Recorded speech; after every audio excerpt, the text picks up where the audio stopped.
வணக்கம் அன்புறவுகளே, நான் உங்கள் மண்ணை கலையருவி.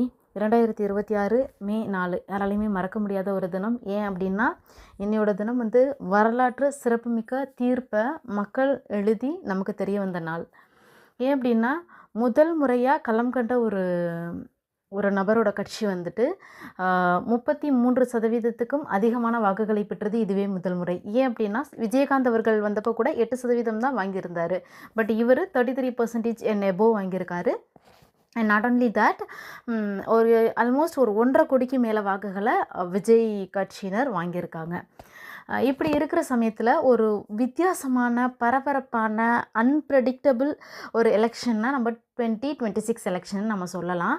அப்படி இருக்கும்போது இதில் ஒரு சில இம்பார்ட்டன்ட் ஃபேக்ட்ஸ் அப்படின்னு பார்த்தீங்கன்னா, 3 கட்சிங்க. நம்ம ஆக்சுவலி 2 கட்சிக்கு தான் போட்டின்னு பார்த்தோம். பட் விஜயும் இப்போ சேர்த்து 3 கட்சியாக பார்க்குறோம். 3 பேருமே தன்னோட தலையில் கையை வச்சு பயங்கரமாக யோசிக்கிற ஒரு சினாரியோ தான் இப்போ இருக்குது. என்ன அப்படின்னு பார்த்தீங்கன்னா, நம்பர் 1, தமிழகத்தில் பெரும்பான்மையான இடங்களில் ஆல்மோஸ்ட் 108 இடங்களில் வென்றாலும் கூட தனியாக ஆட்சி அமைக்க முடியாத நிலையில் விஜய் அவர்களும், எதிர்க்கட்சி அப்படிங்கிற நிலையை பெற்றாலும் சட்டமன்றத்தில் எதிர்க்கட்சி தலைவராக போக முடியாத ஒரு நிலையில் ஸ்டாலின் அவர்களும்,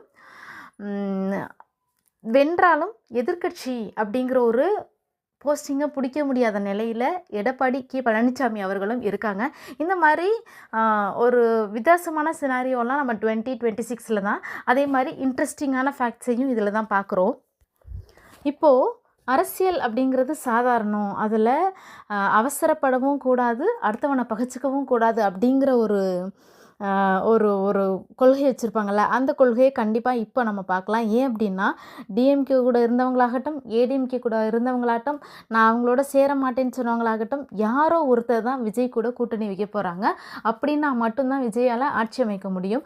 அது யார், அந்த வாய் அப்போ எப்படி பேசிச்சு, இப்போ எப்படி மாறப்போகுது அப்படிங்கிறதெல்லாம் நம்ம இன்னும் கொஞ்சம் மணி நேரங்கள் பொறுத்திருந்து பார்க்கலாம். ஆல்மோஸ்ட் 1 or 2 டேஸில் அதுக்கான விடை நமக்கு கிடச்சிரும். பார்ப்போம், விஜய் ஆட்சி அமைப்பாரா, யாரோட சேர்ந்து கூட்டணி ஆட்சி அமைக்க போகிறாரு அப்படிங்கிறத பார்க்கலாம். நான் உங்கள் மண்ணை கலையருவி.